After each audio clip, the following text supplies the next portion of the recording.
Assalamualaikum warahmatullahi wabarakatuh. Perkenalkan, nama saya Muhammad Irfan Maulana dengan NIM 2020 53011. Di sini saya akan menjelaskan tentang sistem manajemen basis data pertemuan pertama. Di sini ada materi sistem manajemen basis data, ada pengantar, konsep, case study, dan application. Oke, selanjutnya di sini tentang fakta mengenai basis data. Maaf, saya ulangi, di sini ada fakta mengenai data besar. Skema data itu mencatat pengiriman data. Yang pertama di sini YouTube. YouTube itu durasi video total yaitu 104.000 jam. Kemudian email ada 45 miliar, SMS 540 juta, Twitter ada 400 juta, Facebook 360 juta, 360 juta foto yang diunggah. Kemudian Wikipedia 9.000 artikel diunggah. Selanjutnya situs baru 140 website baru atau lama per hari, dan seterusnya. Di sini masih tentang fakta mengenai data besar. Di Amerika Serikat, 0,5% dari total daya listrik dikonsumsi oleh server-server.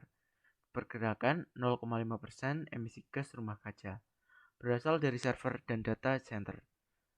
Yang kedua, dari perusahaan data center knowledge terhadap perusahaan-perusahaan yang merilis data resmi jumlah server mereka. Perusahaan prosesor Intel merupakan pengguna server terbesar. Belum lagi yang lainnya. Ini bisa dilihat tentang server-server. Ini di kiri dan di kanan adalah foto server ya.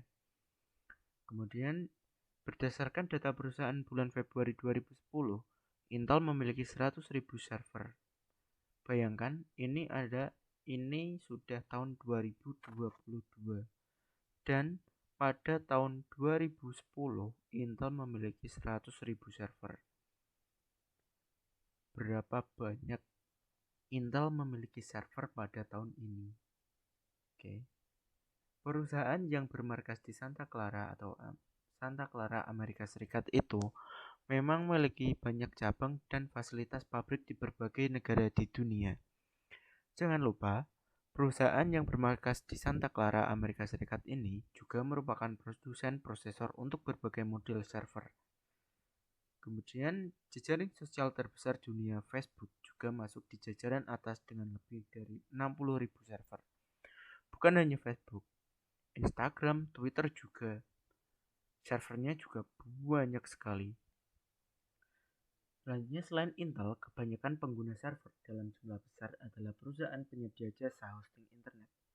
Antara lain, 1 internet, 70.000 server, OVH 65.000 server, dan Rackspace 56,671 server. Kemudian, dengan berbagai layanan yang disediakan, Google diprediksi memiliki lebih dari 495.000 server. Bahkan, ada pula yang memprediksi bahwa Google kini memiliki lebih dari 1 juta server. Berikutnya, raksasa software asal Redmond, Washington, Amerika Serikat,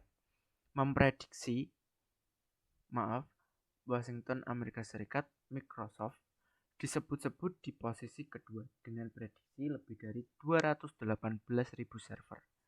Perusahaan internet besar lain, Yahoo dan eBay, masing-masing juga diperkirakan punya lebih dari 50.000 server.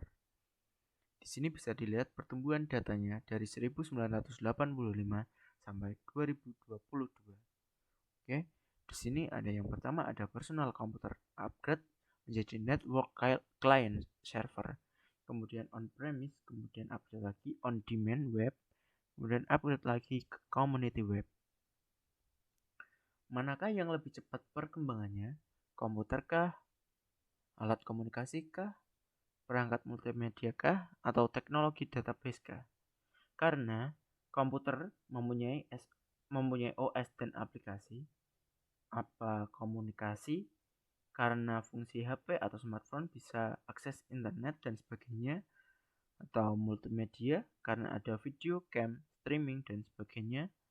Atau teknologi database yang ada SQL dan NoSQL-nya. Ini produk RDBMS versus vendor. Di sini bisa dilihat ada Oracle, DB2, Sybase, Informix, MySQL, MyAccess, MySQL Server, Firebase, PostgreSQL Interbase, Mongo.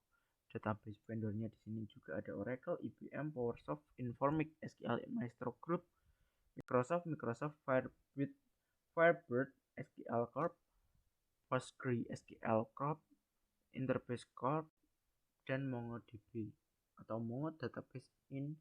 2015.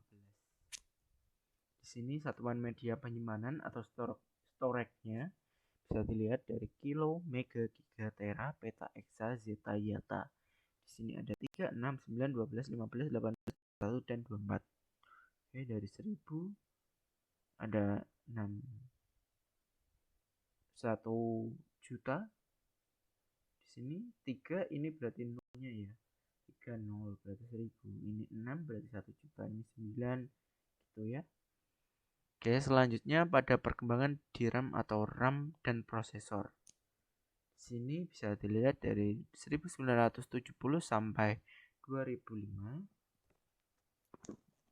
Bisa dilihat sendiri ya.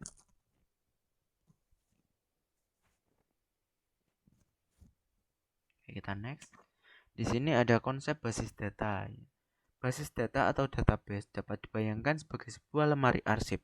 Jika kita memiliki lemari arsip dan berwenang atau bertugas untuk mengelolanya, maka kemungkinan besar kita akan melakukan hal-hal seperti memberi sampul pada kumpulan arsip yang akan disimpan, menentukan kelompok, memberi nomor, dan pola tertentu yang nilainya unik pada setiap sampul.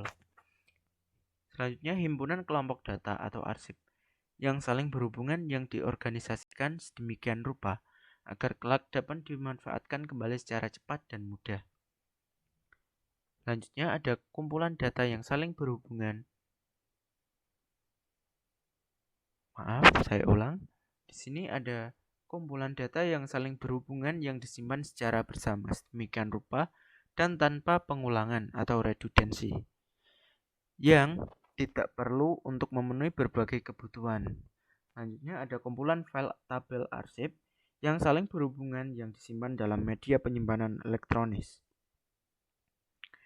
Oke, di sini ada sistem pengarsipan. Bisa dilihat di sini ada lemari arsip sebagai sebuah ruang. Di sini data mahasiswa bisa disimpan di dalam arsip.